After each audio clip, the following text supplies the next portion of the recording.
for Maggie Nuttall, everybody. Maggie.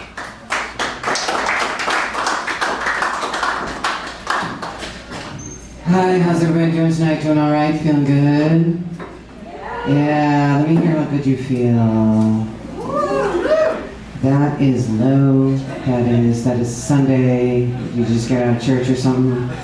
I swear to God, I was on my way over here looking like I do, looking very sexy like I am, and this woman came up to me and she said, "You look like John Lennon," and then I automatically punched her in the face.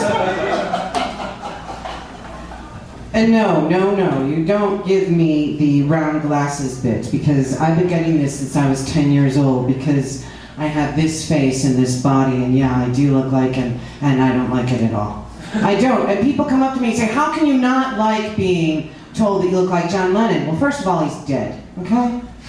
You know, and I hope when people say that I look like him, they look like him when he was alive, because otherwise I'm gonna need a lot of moisturizer, you know? Now, it's not a compliment to me. It isn't. And they get very upset because, "Oh, he was a brilliant man." It's like, yeah, do I have this brilliant dead man's money paying my rent? I don't think so. You know, these hips didn't come from no Liverpool, you know what I'm saying?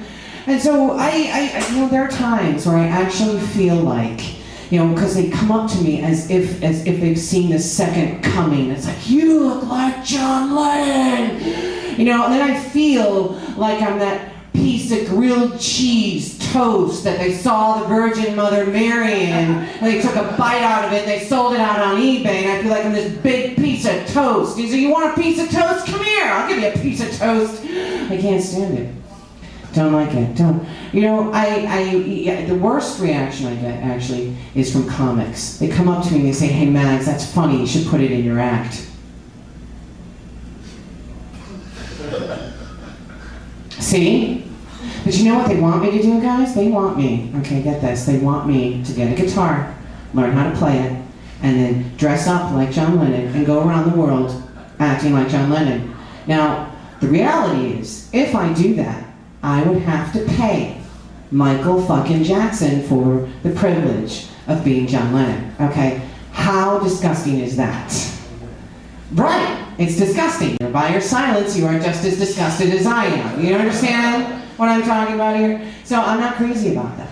So you know, I don't mean to be in this mood, but when you're told that, it's very hard not to recoil from that description. But yeah, so anyway, guys, I was at a bar recently with these two guys that I knew, and I didn't know them really well. I mean, I knew their names, and you know how sometimes that can be enough. And yeah, because one of them had an umbrella, right? And it was broken. You know how they're always breaking? And he was just stuck there with his stump, right? And he says to his friend, get this, he says to his friends, "Hey, what words can I use to get a woman to allow me to shove this up her ass," right? Yeah, so I said, to be helpful, I said, "Hey, all the greatest scientists and inventors of the world have always experimented on themselves first." Yeah, so maybe you should just shove that up your own ass, so maybe then you'll find some words, yeah. And then the guy left the bar. It was terrible. I was really upset by that. It was, oh yeah.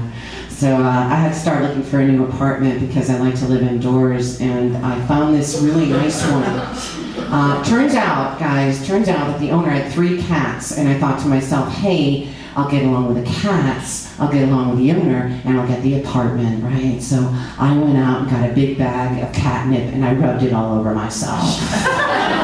Yeah, you're right, that was the wrong thing to do. I mean, I might as well have taken an entire kilo of kitty cocaine and rubbed it all over myself. You know, a line would have been fine, right? Yeah, but not me. I show up at that apartment, and those cats, they turn into feline battering rams. I mean, they were doing things I did not know cats could do. I mean, they were stuck to me like Velcro. And as the owner was taking a shoehorn to pry them off my body, she says, "I've taken care of these cats since they were kittens, and they never responded to me that way."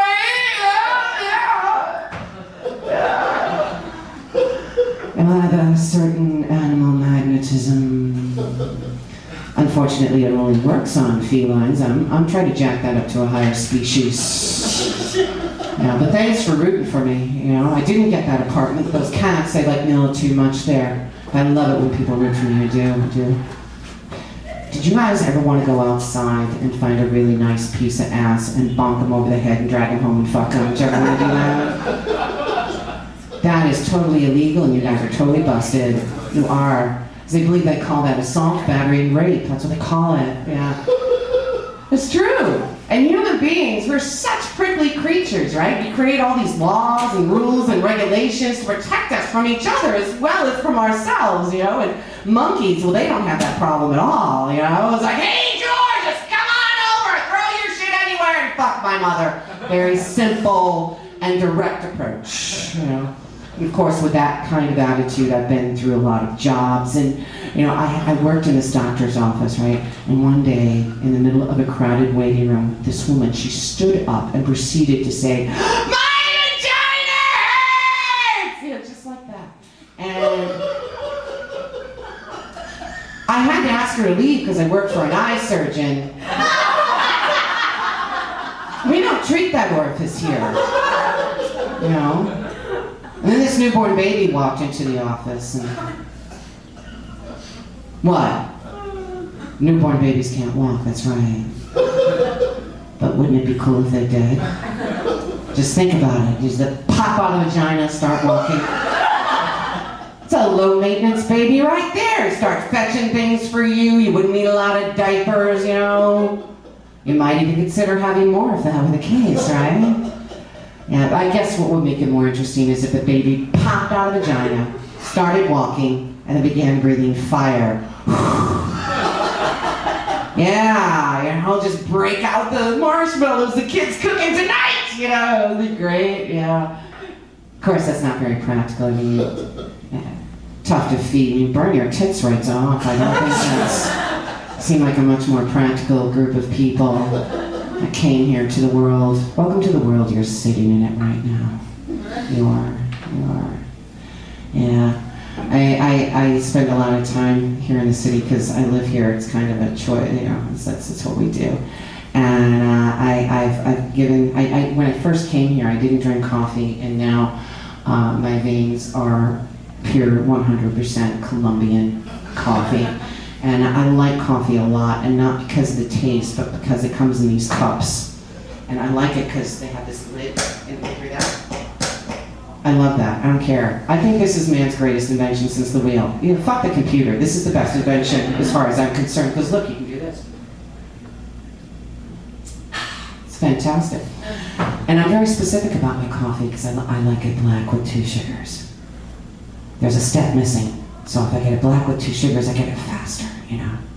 I'm missing a step. And what step am I missing, sir? I'm looking right at you. That's very good! You're so responsive. Good job, girl. Good job. Yeah, you're wearing well. I love that. But the thing is, what I do though, I order my coffee in not one language but 2. You know, I order it, you know, chiquita café negra con 2 sucras, and that is the worst pronunciation of Spanish that you'll ever hear. And I don't care because that's part of my plan to rule the world. See, what I do is I take all the magazines and newspapers of all the languages of the world that's spoken on this small island, and I walk into places and I read them out loud. I walked into a Greek restaurant and I read the Greek newspaper out loud, and the owner was like, "Stop it! Have the food! Just take it!" See, it works. It totally works, okay? But the thing is, you know what's in here? Guess what's in here? It's a missing step. But they put milk in here, guys. They did. And I'm what you call lactose intolerant. And that's a fancy way of saying that I'm going to be farting later on. And as you know, women are uniquely made. We can fart out our fronts as well as our backs. And it's not a poot, it's a fart. That's why I was number 1 on the swim team, because it wasn't my legs moving, baby. It was the farts. Yeah, and I love that sensation of the bubbles that are created because I have my own whirlpool wherever I go, and I don't care. I'm not ashamed at all. I feel like there are times I just want to strap on those rocket launchers right on my ankles and just fly and be powered by the power of my own gas. Because that's our new secret weapon. Yeah, the methane that comes out of your own ass. And thank you for coming. It's been a learning situation for everyone here. My name is Maggie Nuttall. You have a good night.